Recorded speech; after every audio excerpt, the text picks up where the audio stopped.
Chennai super king IPL से 2 वर्ष के लिए बाहर कर। Any person who has true passion for the game would not be involved in the betting. Suspending it from the league for a period of 2 years. The Chennai Super Kings and Rajasthan Royals should not be part of the coming up IPL season. Chennai super Kings और Rajasthan Royals पर 2 साल का ban लगा दिया है। IPL में अब सिर्फ 6 टीमें रह जाएंगी। धोनी की टीम चेन्नई सुपर किंग्स, उसकी कीमत सिर्फ और सिर्फ 5 लाख रुपए है। धोनी पर स्पॉट फिक्सिंग जांच में सवाल उठने लगे हैं।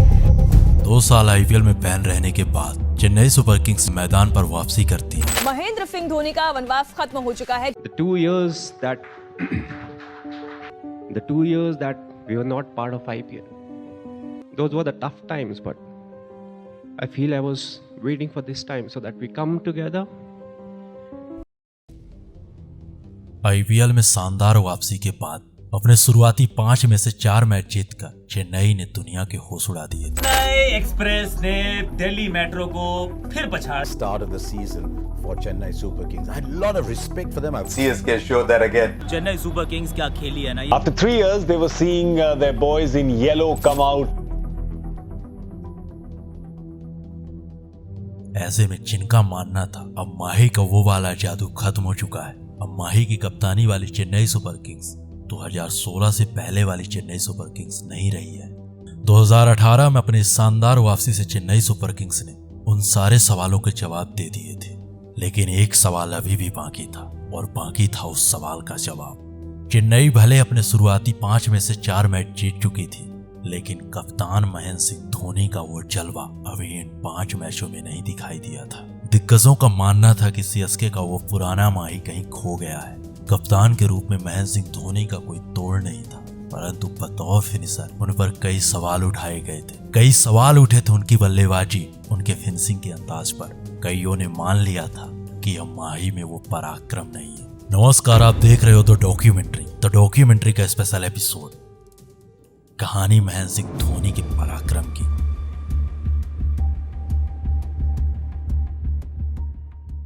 लेकिन उससे पहले अगर आपको हमें किसी भी मैच की मैच स्टोरी, तो आप प्लीज आइए हमें इंस्टा में डीएम करिए। हमारे इंस्टा की लिंक नीचे डिस्क्रिप्शन बॉक्स में। 25 अप्रैल 2018 चिन्नास्वामी के मैदान पर चेन्नई वर्सेस बेंगलुरु का महामुकाबला था।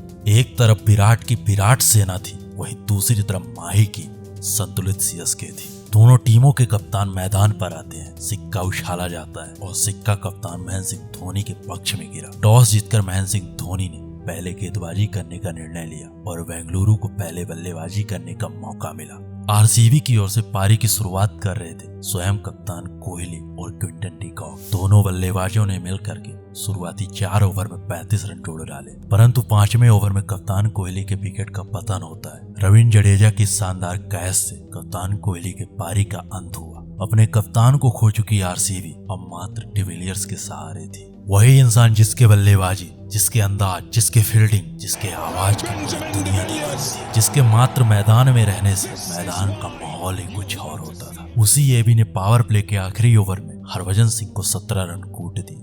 6 ओवर खत्म हो चुके थे और आरसीबी के खाते में 52 रन पर 1 विकेट था। इन दोनों बल्लेबाजों ने आरसीबी की पारी को बड़ी समझदारी से आगे बढ़ाया। 10 ओवर का गेम खत्म हो चुका था। आरसीबी के खाते में 87 रन पर महज 1 विकेट था। 10 ओवर का गेम खत्म हो जाने के बाद शुरू होता है एबी का स्टॉर्म। 11वें ओवर में एबी ने ताहिर को अपना शिकार बनाया और ताहिर के इस ओवर में एबी ने 19 रन कूट दिए। अगला ओवर लेके आए शार्दुल ठाकुर को बैक टू बैक 3 बड़े छक्के लगाए और आरसीबी के स्कोर को 130 के पार पहुंचा दिया। एबी का स्टॉर्म जारी था। चेन्नई के गेंदबाजों में हाहाकार मचा हुआ था। चेन्नई के बड़े बड़े गेंदबाज एबी के सामने बॉलिंग करने से कतरा रहे थे।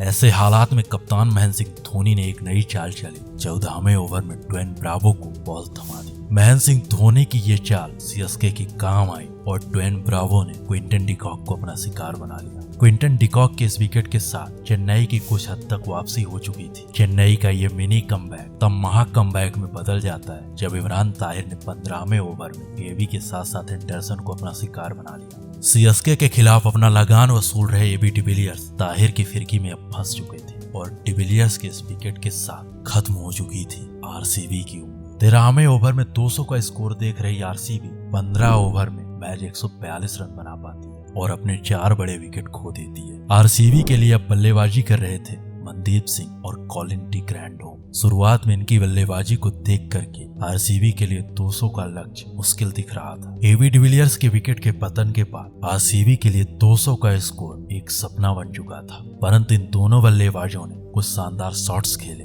और 19 ओवर खत्म होते होते आरसीबी के खाते में 191 रन थे। मैच का विसामा ओवर दोनों टीमों के हक में गया। इस ओवर में 3 विकेट भी आए और आरसीबी ने 14 रन भी बनाए और इन्हीं 14 रन के साथ आरसीबी के खाते में 205 रन हो चुके थे और आरसीबी एक सम्मानजनक स्कोर तक पहुंच चुकी थी। एक ऐसे स्कोर में पहुंच चुकी थी जहां से इस मैच को जीता भी जा सकता है और इस मैच में लड़ा भी जा सकता है। ये रहा आरसीबी के बल्लेबाजों का पराक्रम।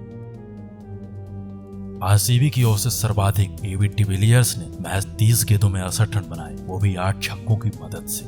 और ये रहा चेन्नई के गेंदबाजों का पराक्रम। चेन्नई की ओर से ड्वेन ब्रावो ने 4 ओवर में 33 रन खर्च करके एक मिडन के साथ 2 विकेट लिए। चिन्नास्वामी के इस मैदान पर आरसीबी ने 20 ओवर में चेन्नई के सामने 206 रनों का लक्ष्य रखा। ऐसे हालात, ऐसे माहौल में अब चेन्नई के बल्लेबाजों की अग्नि परीक्षा थी।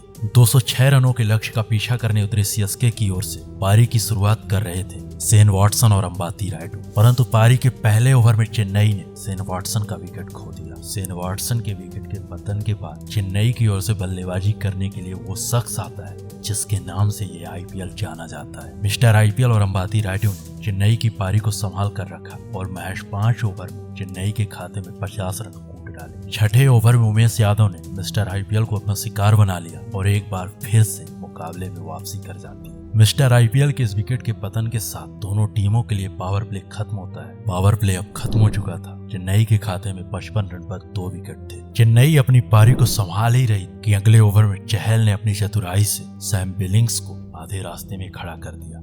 चेन्नई की पकड़ धीरे धीरे अब इस मैच से ढीली होती जा रही थी क्योंकि चेन्नई ने बैक टू बैक अपने 3 बड़े विकेट खो दिए थे। कप्तान महेंद्र सिंह धोनी ने रविंद्र जडेजा को प्रमोट किया, लेकिन 9वें ओवर में रविंद्र जडेजा भी चहल का शिकार बन गए। 206 रनों के लक्ष्य का पीछा करने उतरी सीएसके की टीम बैक टू बैक अपने विकेट खो रही थी। उसके खाते में मैच 74 रन थे और उसके 4 बड़े बल्लेबाज पवेलियन का रास्ता पकड़ चुके थे। रिक्वायर्ड रन रेट 12 के पार पहुंच चुका था। चेन्नई की मुश्किलें अब हदें पार कर रही थी। ऐसे हालात, ऐसे वक्त में चेन्नई के लिए एक ऐसा शख्स बल्लेबाजी करने के लिए आता है जिसके आने से सिर्फ एक ही आवाज आती है,